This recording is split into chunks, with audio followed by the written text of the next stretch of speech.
Hi guys, കലിപ്രോ എന്ന് video channel എല്ലാവർക്കും സ്വന്തം Bigg Boss Malayalam season 7 9th week വിഷയിലേക്കുള്ള വാശേറിയ വോട്ട് പോരാട്ടമാണ് ഹോട്ട്സ്റ്റാറിൽ നടക്കുന്നത്. നമ്മളിന്ന് ബുധനാഴ്ച രാത്രി 7 മണി വരെയുള്ള ഒരു അൺഒഫീഷ്യൽ വോട്ട് സ്റ്റാറ്റ്സ് ആണ് നോക്കാൻ പോകുന്നത്. നമ്മുടെ മുമ്പിലുള്ളത് 8 മത്സരാർത്ഥികളാണ്. 8 മത്സരാർത്ഥികൾ നിങ്ങൾ ഇന്ന് ആർക്കാണ് വോട്ട് ചെയ്തെന്നും ആരാണ് നിങ്ങളുടെ ഇഷ്ട മത്സരാർത്ഥി എന്നും ഈ വീഡിയോയുടെ ഇടയിൽ കമൻറ്റായിട്ട് രേഖപ്പെടുത്തുക.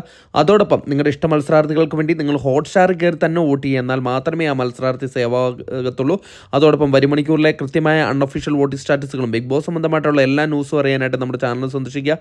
ചാനൽ സബ്സ്ക്രൈബ് ചെയ്യില്ലെങ്കിൽ ദയവ് ചെയ്ത് ചാനൽ സബ്സ്ക്രൈബ് ചെയ്ത് കാണുക. അതോടൊപ്പം വീഡിയോ ഇഷ്ടപ്പെട്ടെങ്കിൽ ലൈക്ക് ചെയ്യുക, ഹൈപ്പ് ചെയ്യാനും മറക്കരുത്.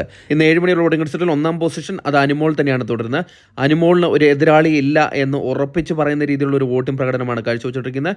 ഏകദേശം 10,000 വോട്ടിൻ്റെ ഡിഫറൻസ് ഉണ്ട് അനുമോൾ മറ്റുള്ള മത്സരാർത്ഥികളുമായി. ഇപ്പോൾ 33,455 വോട്ട് നേടി 1ാം പൊസിഷനാണുള്ളത്. 2ാം പൊസിഷനിൽ ജിസേൽ അടിച്ചു കയറി വന്നിരിക്കുകയാണ്. 23,244 എന്ന കൂറ്റം വോട്ട് നേടിയാണ് നൂറിൽ നിന്ന് 2ാം പൊസിഷൻ തിരിച്ചു പിടിച്ചിരിക്കുന്നത്. എനിക്ക് തോന്നുന്നു ബിഗ് ബോസ് ഹൗസിലത്തെ പ്രകടനമാണ് ഇതിന് കാരണം. 3ാം പൊസിഷനിൽ നൂറ തള്ളപ്പെടുകയാണ് ചെയ്തിരിക്കുന്നത്. ഇതാദ്യമായിട്ടാണ് നൂറ 3ാം പൊസിഷനിലേക്ക് വീണിരിക്കുന്നത്. ഇപ്പോൾ 23,225 വോട്ട് നേടി ജിസേലുമായിട്ട് ഇഞ്ചോടിഞ്ച് പോരാട്ടമാണ് നടത്തുന്നത്. 4ാം പൊസിഷനിൽ വേദലക്ഷ്മിയാണുള്ളത്. വേദലക്ഷ്മിയും പിന്നിലേക്ക് വന്നിരിക്കുകയാണ്.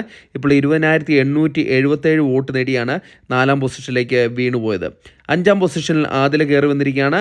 ആദില കയറി വന്നതിന് ശേഷം പിന്നെ പിന്നിലേക്ക് പോയിട്ടില്ല. ഇപ്പോൾ 19,654 എന്ന നല്ലൊരു വോട്ട് നേടി 5ാം പൊസിഷനിൽ നിന്ന് സുരക്ഷിത പ്രൈസിലേക്ക് വന്നിരിക്കുകയാണ്. 6ാം പൊസിഷനിൽ സാബുമോനാണ് തുടരുന്നത്. സാബുമോൻ ഇപ്പോൾ യാതൊരു മാറ്റവുമില്ലാണ്ട് തൻ്റെ പൊസിഷനിൽ തന്നെ തുടരുകയാണ്. ഇപ്പോൾ 18,655 എന്ന വോട്ടിൻ്റെ ബലത്തിലാണ് 6ാം പൊസിഷനിൽ നിന്ന് സേഫ് സോണിൽ നിൽക്കുന്നത്. 7ാം പൊസിഷനിൽ നെവിൻ തുടരുകയാണ്. നെവിൻ ഡേഞ്ചർ സോണിൽ തന്നെയാണ് തുടരുന്നത്. ഇപ്പോൾ ഇഞ്ചോടിഞ്ച് പോരാട്ടമാണ് സാബുമോനുമായിട്ട് നടക്കുന്നത്. പക്ഷേ ഒരു ഘട്ടത്തിലും ഓവർടേക്ക് ചെയ്യാൻ സാധിച്ചിട്ടില്ല. 18,556 വോട്ട് നേടി 6ാം പൊസിഷനാണുള്ളത്. 8ാം പൊസിഷനിൽ ഒനിൽ സാബു തന്നെയാണ് തുടരുന്നത്. ഇത്തവണ പുറത്തു പോകുമെന്ന് ഉറപ്പിച്ച് പറയുന്ന മത്സരാർത്ഥിയായി മാറിയിരിക്കുന്ന ഒനിൽ സാബു ഡേഞ്ചർ സോണിലാണ്. 18,100 വോട്ടാണ് നേടിയിരിക്കുന്നത്.